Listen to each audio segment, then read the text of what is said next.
स्वागत है आपका हमारे चैनल पर। हम आपके लिए लेकर आए हैं कक्षा 10 की विज्ञान विषय का पहला चैप्टर रासायनिक अभिक्रियाएं एवं समीकरण। हमने इन नोट्स में आपको प्रत्येक प्रश्न का आंसर विस्तार से दिया है, जिससे आपको आसानी से समझ में आ जाए। इसमें पाठ के अंदर जो आने वाले प्रश्न हैं उनमें से प्रश्न नंबर जैसे 1 है, वायु में जलाने से पहले मैग्नीशियम रिबन को साफ क्यों किया जाता है। तो इसका आंसर आपको यहाँ मिलेगा कि वायु में जलाने से पहले मैग्नीशियम रिबन को रेगमाल से रगड़कर साफ कर देते हैं, ताकि मैग्नीशियम ऑक्साइड और मैग्नीशियम कार्बोनेट की परत हट जाए, जो वायुमंडलीय ऑक्सीजन और CO यानी कि कार्बन मोनोऑक्साइड से अभिक्रिया के फलस्वरूप रिबन पर बना था। ऐसा करने पर मैग्नीशियम रिबन आसानी से जलने लगता है। अगला प्रश्न नंबर 2 है, निम्नलिखित रासायनिक अभिक्रियाओं के लिए संतुलित समीकरण लिखिए। तो इसमें से फर्स्ट जो समीकरण है, हाइड्रोजन प्लस क्लोरीन बराबर हाइड्रोजन क्लोराइड, और दूसरा समीकरण है barium chloride plus aluminium sulphate बराबर barium sulphate plus aluminium chloride, और तीसरा समीकरण है सोडियम प्लस जल बराबर सोडियम हाइड्रोक्साइड प्लस हाइड्रोजन। तो पहला समीकरण जो था हाइड्रोजन प्लस क्लोरीन, तो उसके लिए हम लिखेंगे, आंसर में लिखेंगे H2 प्लस Cl2 बराबर 2HCl।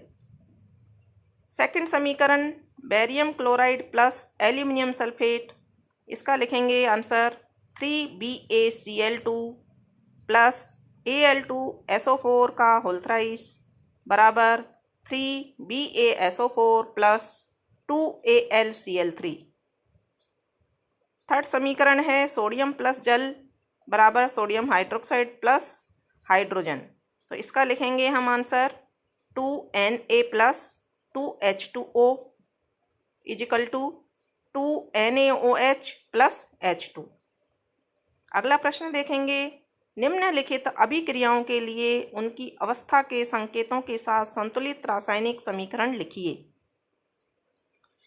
तो अभिक्रिया पहली है, जल में बेरियम क्लोराइड तथा सोडियम सल्फेट के विलयन अभिक्रिया करके सोडियम क्लोराइड का विलयन तथा अघुलनशील बेरियम सल्फेट का अवक्षेप बनाते हैं।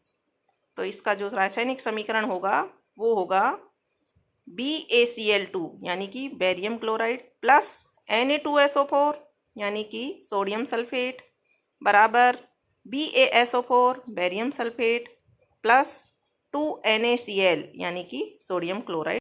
सेकंड अभिक्रिया है सोडियम हाइड्रोक्साइड का विलयन जल में हाइड्रोक्लोरिक अम्ल के विलयन, जो भी जल में, इससे अभिक्रिया करके सोडियम क्लोराइड का विलयन तथा जल बनाते हैं।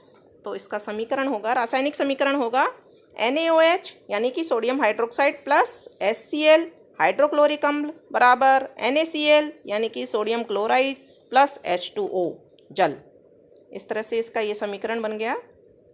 अगले प्रश्न जो कि पाठ के अंतर्गत आए हैं वो इस प्रकार से हैं, और ये पेज नंबर 11 पर दिए हुए हैं।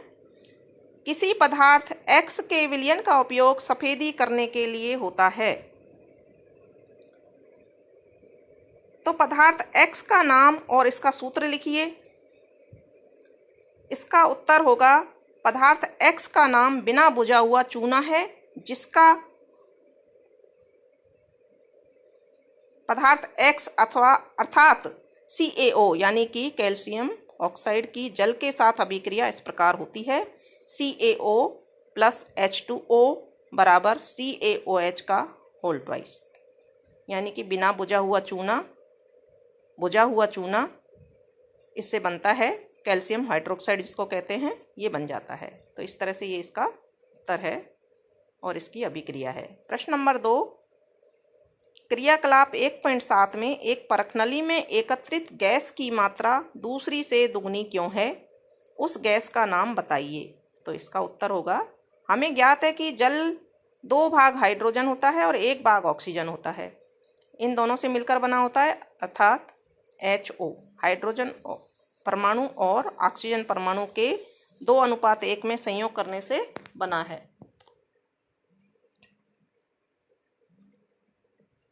अतः जल का वैद्युत अपघटन करने से हाइड्रोजन और ऑक्सीजन गैसें प्राप्त होती हैं, इसलिए कैथोड पर एकत्रित गैस हाइड्रोजन और एनोड पर एकत्रित गैस ऑक्सीजन की मात्रा दुगनी है। इसका ये चित्र दिया हुआ है, जल का वैद्युत अपघटन का चित्र है ये। इसमें एक बीकर में जल लिया है और इसको पूरे एपरेटस को सेट किया है, तो आप देख लीजिए।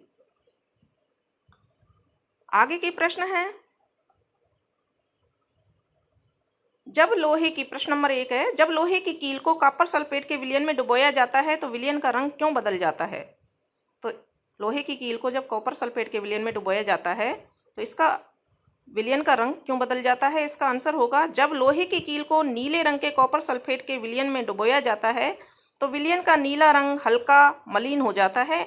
इसलिए होता है ये क्योंकि Fe यानी कि फेरस कॉपर से अधिक अभिक्रियाशील है, जो कॉपर को विस्थापित कर देता है और आयरन सल्फेट तथा कॉपर धातु बनती है। अभिक्रिया इस प्रकार होती है, Fe प्लस CuSO4 बराबर FeSO4 प्लस Cu, यानी कि कॉपर मुक्त हो जाता है, कॉपर धातु बन जाती है, इसलिए विलयन का रंग बदल जाता है।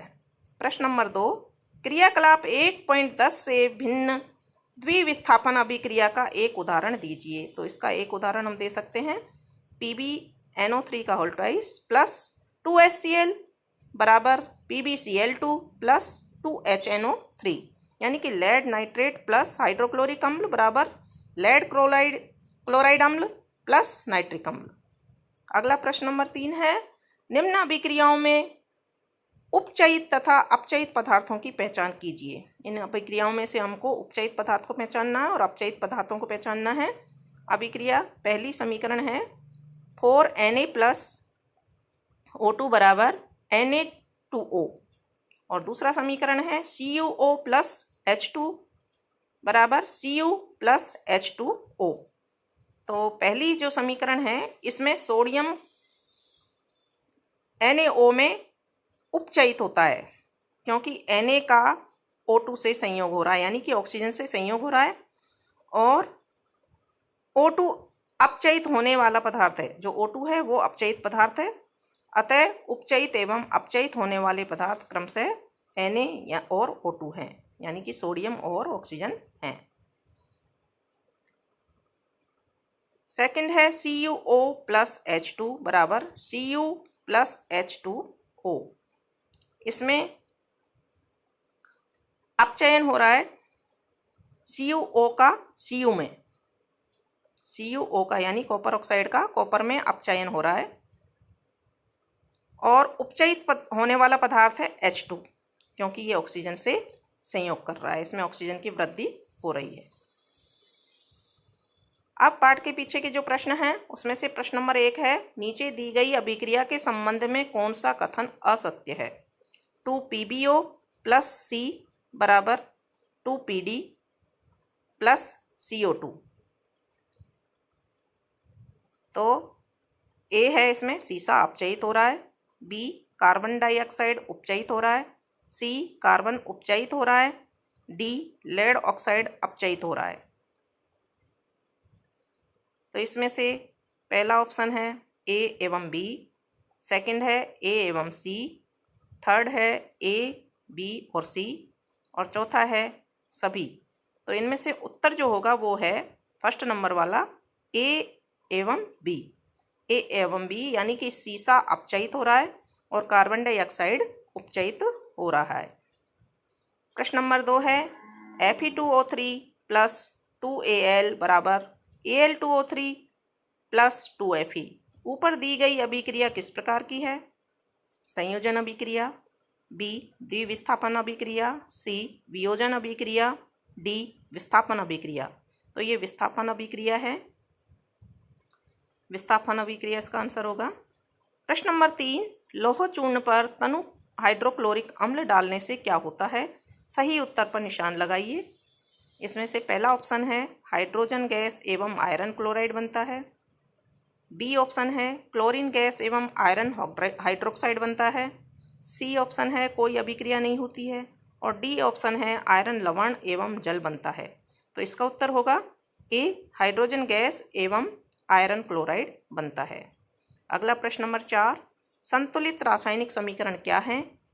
रासायनिक समीकरण को संतुलित करना क्यों आवश्यक है? तो संतुलित रासायनिक समीकरण क्या है? इसका उत्तर होगा जब किसी रासायनिक समीकरण में विभिन्न तत्वों की परमाणुओं की संख्या बाईं ओर यानी LHS तथा दाईं ओर RHS में बराबर होती है तो उसे संतुलित रासायनिक समीकरण कहते हैं। अर्थात अभिकारकों में तत्वों के कुल परमाणुओं की संख्या बराबर उत्पादों में तत्वों के कुल परमाणुओं की संख्या होती है। और रासायनिक समीकरण को संतुलित करना इसलिए आवश्यक होता है क्योंकि किसी भी रासायनिक अभिक्रिया में द्रव्यमान का न तो निर्माण होता है और न ही विनाश होता है। अर्थात उत्पाद तत्वों का कुल द्रव्यमान बराबर अभिकारक तत्वों का कुल द्रव्यमान के बराबर होता है। अतः रासायनिक समीकरण में द्रव्यमान के संरक्षण का नियम का पालन होता है। अगला प्रश्न नंबर 5 है, निम्न कथनों को रासायनिक समीकरण के रूप में परिवर्तित कर उन्हें संतुलित कीजिए। इसमें ए है नाइट्रोजन हाइड्रोजन गैस से संयोग करके अमोनिया बनाता है। नाइट्रोजन हाइड्रोजन गैस से संयोग करके अमोनिया बनाता है तो इसका समीकरण होगा, संतुलित समीकरण होगा 3H2 + N2 बराबर 2NH3। सेकंड यानी कि बी है हाइड्रोजन सल्फाइड गैस का वायु में दहन होने पर जल एवं सल्फर डाइऑक्साइड बनता है तो इसका समीकरण लिखा जाएगा 2H2S + 3O2 बराबर 2H2O + 2SO2। सी एल्यूमिनियम सल्फेट के साथ अभिक्रिया कर बेरियम क्लोराइड एल्यूमिनियम क्लोराइड एवं बेरियम सल्फेट का अपक्षेप देता है। इसका समीकरण इस प्रकार लिखेंगे 3BaCl2 + Al2SO4 का होल थ्राइस बराबर 2AlCl3 + 3BaSO4। तो ये इसका समीकरण होगा।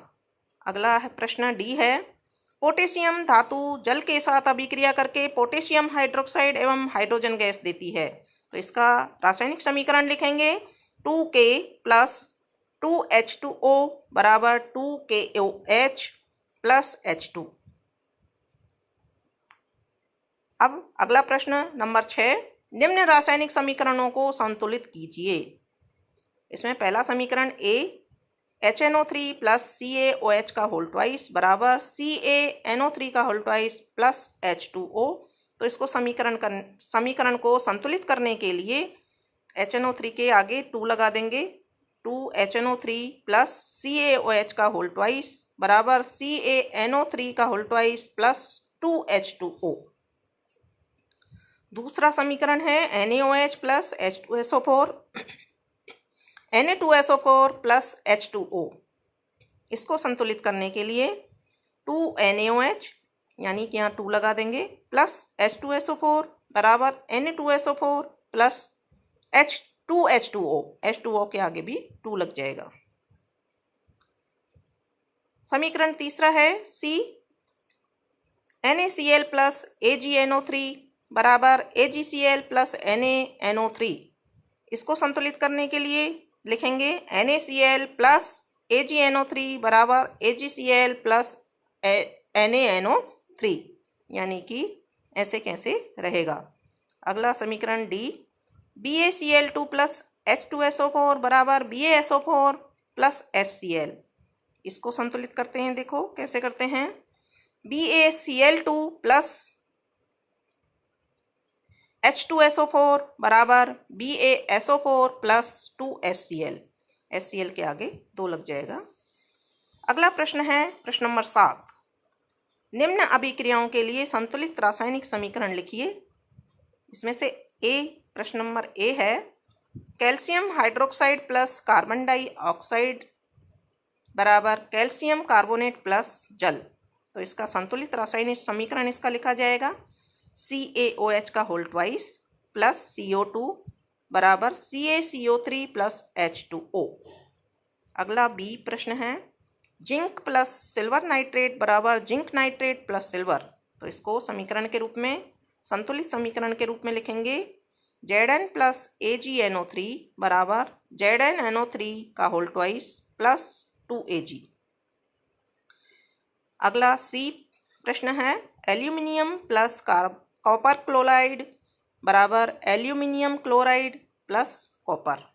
तो इसका समीकरण होगा 2Al प्लस 3CuCl2 बराबर 2AlCl3 प्लस 3Cu। अगला प्रश्न डी है barium chloride plus potassium sulphate बराबर barium sulphate plus potassium chloride. तो इसका रासायनिक समीकरण होगा BaCl2 प्लस K2SO4 बराबर BaSO4 प्लस 2KCl। अगला प्रश्न नंबर 8 है निम्न अभिक्रियाओं के लिए संतुलित रासायनिक समीकरण लिखिए एवं प्रत्येक अभिक्रिया का प्रकार भी बताइए। इसमें से ए है potassium bromide plus barium iodide बराबर potassium iodide plus barium bromide. तो इसका रासायनिक समीकरण संतुलित रासायनिक समीकरण लिखना है और अभिक्रिया का प्रकार भी बताना है। तो संतुलित रासायनिक समीकरण इसका इस प्रकार से है 2KBr प्लस BaI2 बराबर 2Ki प्लस BaBr2 और यह द्विविस्थापन अभिक्रिया का उदाहरण है। अगला प्रश्न है जिंक कार्बोनेट बराबर zinc oxide plus carbon dioxide. तो इसका हम लिखेंगे ZnCO3 बराबर ZnO प्लस CO2 और यह वियोजन अभिक्रिया का उदाहरण है क्योंकि इसमें जिंक कार्बोनेट दो भागों में वियोजित हो रहा है। अगला प्रश्न सी हाइड्रोजन प्लस क्लोरीन बराबर हाइड्रोजन क्लोराइड। तो इसका आंसर होगा रासायनिक समीकरण होगा इसका H2 प्लस Cl2 बराबर 2HCl और यह संयोजन अभिक्रिया का उदाहरण है। अगला प्रश्न डी है मैग्नीशियम प्लस हाइड्रोक्लोरिक अम्ल बराबर मैग्नीशियम क्लोराइड प्लस हाइड्रोजन। तो इसका रासायनिक समीकरण होगा Mg प्लस 2HCl बराबर MgCl2 प्लस H2। यह विस्थापन अभिक्रिया का उदाहरण है। अगला प्रश्न नंबर 9 है ऊष्माक्षेपी एवं ऊष्माशोषी अभिक्रिया का क्या अर्थ है, उदाहरण दीजिए। तो उत्तर होगा ऊष्माक्षेपी अभिक्रिया जिन अभिक्रियाओं में उत्पाद के निर्माण के साथ साथ ऊष्मा भी उत्पन्न होती है उन्हें ऊष्माक्षेपी रासायनिक अभिक्रिया कहते हैं। ऊष्मा उत्सर्जन को ए संकेत के द्वारा उत्पाद की ओर लिख कर के प्रदर्शित किया जाता है। उदाहरण के लिए C प्लस O2 बराबर CO2 और इसको जो ऊष्मा निकलती है उसको डेल्टा के रूप में लिखा जाता है तो प्लस डेल्टा इसमें लिख दिए हैं। और ऊष्माशोषी अभिक्रिया जिन अभिक्रियाओं में ऊष्मा का अवशोषण होता है उन्हें ऊष्माशोषी अभिक्रियाएं कहते हैं। उदाहरण के लिए CO3 का अपघटन एक ऊष्माशोषी अभिक्रिया है क्योंकि इसमें ऊष्मा के रूप में ऊर्जा अवशोषित होती है। अभिक्रिया इस प्रकार है CaCO3 प्लस ऊष्मा बराबर CaO प्लस CO2 जहाँ पे डेल्टा ऊष्मा ऊर्जा को दर्शाती है। प्रश्न नंबर 10 श्वसन को ऊष्माक्षेपी अभिक्रिया क्यों कहते हैं, वर्णन कीजिए। श्वसन को ऊष्माक्षेपी अभिक्रिया दो कारणों से कहा जाता है क्योंकि ग्लूकोज हमारी कोशिकाओं में उपस्थित ऑक्सीजन से संयोग करके कार्बन डाइऑक्साइड और जल बनाता है। इस अभिक्रिया में ऊष्मा ऊर्जा निर्मुक्त होती है। अभिक्रिया इस प्रकार होती है C6H12O6 प्लस 6O2 बराबर 6CO2 प्लस 6H2O प्लस ऊष्मा ऊर्जा। प्रश्न नंबर 11 है वियोजन अभिक्रिया को संयोजन अभिक्रिया के विपरीत क्यों कहा जाता है। इन अभिक्रियाओं के लिए समीकरण लिखिए। इसका उत्तर होगा वियोजन अभिक्रिया में कोई अभिकारक दो या दो से अधिक उत्पादों में विघटित हो जाता है। उदाहरण 2FeSO4 बराबर Fe2O3 plus SO2 plus SO3 यानी कि तीन उत्पाद इसने बनाए, तीन उत्पादों में विघटित हो गया है। संयोजन अभिक्रिया में दो या दो से अधिक पदार्थ संयुक्त होकर एक नया पदार्थ बनाते हैं। उदाहरण H2 प्लस O2 बराबर 2H2O यानी कि जल का निर्माण कर रहे हैं, अर्थात दो अभिकारक मिलकर एकल उत्पाद बनाते हैं, इसलिए इसको विपरीत अभिक्रिया कहा जाता है। प्रश्न नंबर 12 उन वियोजन अभिक्रियाओं के एक एक समीकरण लिखिए जिनमें ऊष्मा, प्रकाश एवं विद्युत के रूप में ऊर्जा प्रदान की जाती है। तो एक एक समीकरण। ऊष्मा के द्वारा वियोजन,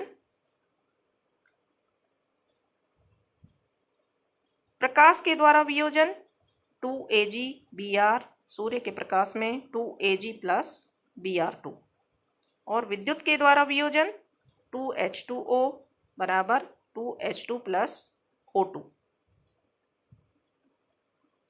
इसी तरह से फिर आगे का प्रश्न नंबर 13, विस्थापन एवं द्विविस्थापन अभिक्रियाओं में क्या अंतर है? इन अभिक्रियाओं के समीकरण लिखिए। विस्थापन अभिक्रिया जब अधिक क्रियाशील तत्व कम क्रियाशील तत्व को उसके यौगिक से विस्थापित कर देता है तो विस्थापन अभिक्रिया होती है। जैसे Zn प्लस CuCl2 बराबर ZnCl2 प्लस Cu। यहाँ पर Zn ने CuCl2 से Cl2 को विस्थापित कर दिया है। द्विविस्थापन अभिक्रिया, द्विविस्थापन अभिक्रिया में अभिकारकों के बीच आयनों का आदान प्रदान होता है, जैसे कि AB प्लस CD बराबर AC प्लस BD, यानी कि NaOH प्लस HCl बराबर NaCl प्लस H2O। प्रश्न नंबर 14, सिल्वर के शोधन में सिल्वर नाइट्रेट के विलयन से सिल्वर प्राप्त करने के लिए कॉपर धातु द्वारा विस्थापन किया जाता है। इस प्रक्रिया के लिए अभिक्रिया लिखिए। तो इसकी अभिक्रिया इस प्रकार से होगी, Cu प्लस 2AgNO3 बराबर CuNO3 का होल ट्वाइस प्लस 2Ag। प्रश्न नंबर 15, अवक्षेपण अभिक्रिया से आप क्या समझते हैं? उदाहरण देकर समझाइए। तो इसका उत्तर होगा अवक्षेपण अभिक्रिया का, ऐसी रासायनिक अभिक्रिया जिसमें अविलेय लवण बनता है जो विलयन से पृथक हो जाता है, अवक्षेपण अभिक्रिया कहलाती है। उदाहरण AgNO3 प्लस NaCl बराबर AgCl प्लस NaNO3। तो इसमें जो AgCl है वो सफ़ेद अवक्षेप बनाता है। प्रश्न नंबर 16, ऑक्सीजन के योग या ह्रास के आधार पर निम्न पदों की व्याख्या कीजिए। प्रत्येक के लिए 2 उदाहरण दीजिए, उपचयन और अपचयन। तो ए उपचयन के लिए, उपचयन यानी ऑक्सीडेशन, ऑक्सीकरण का योग या ऑक्सीजन का योग या हाइड्रोजन का ह्रास ऑक्सीकरण या उपचयन कहलाता है। जैसे कि इस अभिक्रिया में हम देख सकते हैं CuO प्लस H2 बराबर Cu प्लस H2O। यहाँ कॉपर ऑक्साइड से ऑक्सीजन अलग हो रही है और H2 में ऑक्सीजन का संयोग हो रहा है। तो यहाँ पर CuO में ऑक्सीजन का ह्रास हो रहा है, इसलिए यह अपचयित हुआ है। जब किसी अभिक्रिया में किसी पदार्थ में ऑक्सीजन का ह्रास होता है या हाइड्रोजन का योग होता है तो उसे अपचयन या अपकरण अभिक्रिया कहते हैं। उदाहरण CuO प्लस H2 बराबर Cu प्लस H2O। प्रश्न नंबर 17, एक भूरे रंग का चमकदार तत्व X को वायु की उपस्थिति में गर्म करने पर वह काले रंग का हो जाता है। इस तत्व X एवं उस काले रंग के यौगिक का नाम बताइए। तो इसका उत्तर होगा, चमकदार तत्व X कॉपर धातु है। जब इसे वायु की उपस्थिति में गर्म किया जाता है तो यह उपचयित होकर काले रंग की कॉपर ऑक्साइड में बदल जाता है। अभिक्रिया इस प्रकार से होती है, 2Cu प्लस O2 बराबर 2CuO। कॉपर ऑक्साइड इसका काला रंग होता है, उसमें बदल जाता है। अगला प्रश्न है प्रश्न नंबर 18, लोहे की वस्तुओं को हम पेंट क्यों करते हैं? तो इसका उत्तर होगा, लोहे की वस्तु हवा एवं आर्द्रता के संपर्क में आकर संक्षारित हो जाती है, अतः पेंट करने पर लोहे की सतह हवा या नमी के प्रत्यक्ष संपर्क में नहीं रहती है, जिसके कारण संक्षारण यानी जंग लगने का कार्य नहीं हो पाता है। इस तरह लोहा पेंट करने पर क्षतिग्रस्त नहीं होता है। प्रश्न नंबर 19, तेल एवं वसायुक्त खाद्य पदार्थों को नाइट्रोजन से प्रभावित क्यों किया जाता है? तो इसका उत्तर होगा, तेल एवं वसायुक्त खाद्य पदार्थों को नाइट्रोजन से इसलिए प्रभावित किया जाता है क्योंकि इन पदार्थों का गंध एवं स्वाद उपचयित होने के कारण बदल जाता है। नाइट्रोजन एक प्रतिऑक्सीकारक है जो इन पदार्थों को उपचयित होने से बचाता है। अतः तेल एवं वसायुक्त खाद्य पदार्थों की विकृत गंधिता नहीं हो पाती है। इस तरह वसायुक्त पदार्थ जैसे चिप्स आदि खराब नहीं होते हैं। अगला प्रश्न नंबर 20 है, निम्न पदों का वर्णन कीजिए तथा प्रत्येक का एक एक उदाहरण दीजिए। तो इसमें से ए है संक्षारण। इसका उत्तर होगा संक्षारण। जब कोई धातु वायुमंडल में उपस्थित आर्द्रता एवं अम्ल के संपर्क में आती है तो वह उसके सतह पर एक परत चढ़ जाती है। इस प्रक्रिया को संक्षारण कहते हैं। जब लोहे का संक्षारण होता है तो उसे जंग लगना कहते हैं। उदाहरण, सिल्वर धातु के ऊपर सिल्वर सल्फाइड की काली परत,